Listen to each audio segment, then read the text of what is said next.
Bismillahirrahmanirrahim. Assalamualaikum warahmatullahi wabarakatuh. Alhamdulillah kembali saya berkesempatan untuk uh, memberikan tambahan materi, di mana pada kesempatan kali ini saya akan mencoba memperlihatkan bagaimana kita mempersiapkan lingkungan kerja di Apex supaya kita bisa menggunakan untuk pekerjaan kita. Baik, kita langsung saja. Yang pertama kita mengakses dulu websitenya, alamatnya ini ya, https https iacademyoracle.com. Kemudian saya pas di sini, enter. Oke, kita tunggu.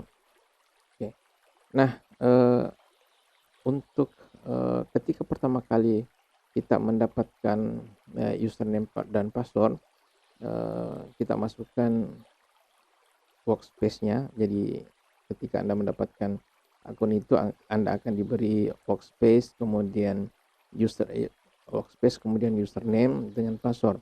Nah, ketika sudah pertama kali Anda login, ketika pertama kali kita menggunakan username itu, maka kita diberikan kewajiban untuk mengganti password default. Kebetulan ini sudah saya ganti, jadi tinggal saya pakai. Di sini workspace-nya sama dengan username ya. Jadi workspace dan username itu sama. Kemudian saya passwordnya sudah, kemudian saya sign in. Oke, tampilan pertama seperti ini ya. Ini belum bisa dipakai sama sekali. Olehnya itu, kenapa tidak bisa dipakai? Karena masih kosong, tabel-tabel masih kosong. Bisa sih sebenarnya kalau kita ingin menambahkan tabel secara satu persatu, tetapi di kurikulum database programming with SQL itu sudah ada data dummy. Oke, saya perlihatkan dulu data dummy-nya ya. Oke, data dummy yang akan kita pakai nanti ini SQL schema. Nanti akan saya share bagi para peserta yang di kelas saya. Kemudian ini kan ada dua nih. Ini adalah file dalam bentuk zip compress ya. Ini zip. Nah, ini kita tidak upload dalam bentuk zip, tetapi kita harus ekstrak dulu. Ini adalah hasil ekstraknya ya, dalam bentuk SQL schema.sql. Yang ini akan kita upload nanti. Baik, kita kembali ke sini.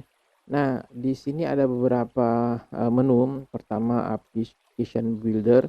Jadi untuk membangun aplikasi bisa ini, tetapi untuk kesempatan ini kita belum masuk ke sini karena kita baru ke pemrograman database. Nah, apa yang diperlukan itu kita harus install di SQL Workshop.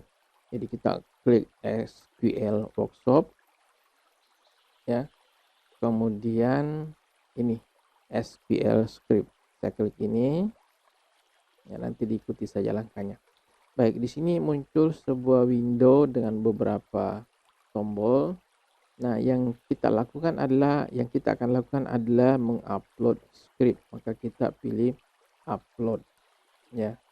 Kemudian di pop up yang muncul, klik browser. Kemudian kita mencari file SQL tadi. Ini kebetulan sudah otomatis muncul kan, tadi malam saya sudah buka ya. Oke, kemudian saya klik SQL schema.sql, kemudian saya klik open. Di sini kita biarkan apa adanya, kemudian saya klik upload. Oke, proses upload sedikit memakan waktu ya, nanti tinggal dilihat. Oke, sudah. Jadi 4 second saja waktunya. Nah, setelah terupload baru kita jalankan. Ya, jalankannya kita mengklik tombol play di bawah di bawah kolom run. Ini saya jalankan. Ya. Dengan cepat karena mungkin masih pagi-pagi ya. Oke, ini muncul run script, kemudian run, kita klik run. Kita lihat, jadi Apex ini nanti dipakai di dalam praktek kita. Nah, di sini setelah selesai nanti muncul tampilan bahwa telah dikerjakan 1547 proses, ada 38 yang error, 1509 yang sukses. Kenapa ada error? Karena ini. Jadi perintah pertama yang dilaksanakan adalah drop table. Jadi seandainya begini, suatu saat Anda mau menginstal ulang ini, maka tentu yang dilakukan pertama adalah menghapus seluruh tabel-tabel lama yang sudah ada, ya. Namun karena ini kan baru pertama kali dipakai, maka perintah drop table itu tidak bisa terpakai karena memang tabel yang mau di drop atau tabel yang mau dihapus itu tidak ada. Oke. Jadi ini walaupun ada error tapi sebenarnya ini tidak jadi masalah. Ini saja disebabkan karena data yang mau drop itu memang belum ada. Oke, kemudian ini sudah ya, sudah. Nah, untuk melihat apa yang sudah kita laksanakan, maka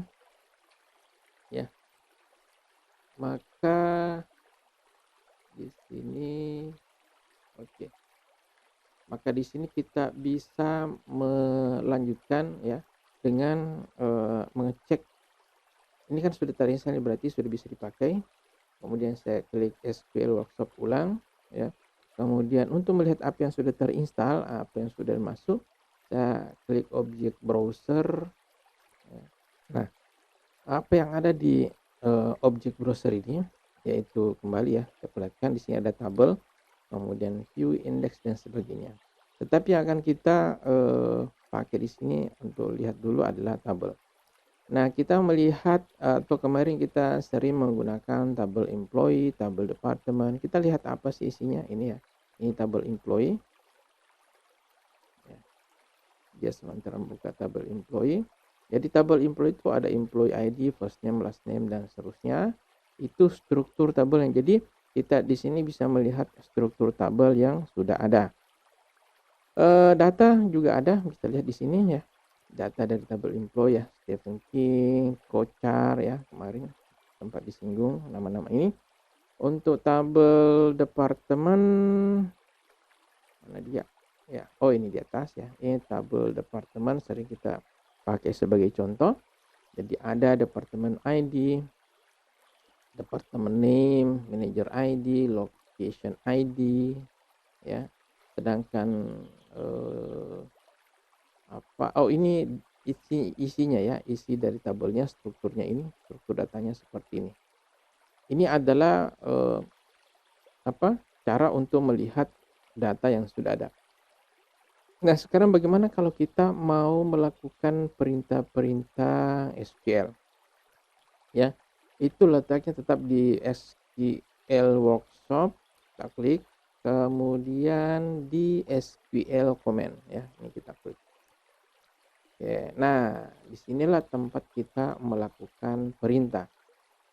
Sebagai contoh misalnya untuk menampilkan departemen ya, tabel departemen ya, select bintang from ya, from department ya.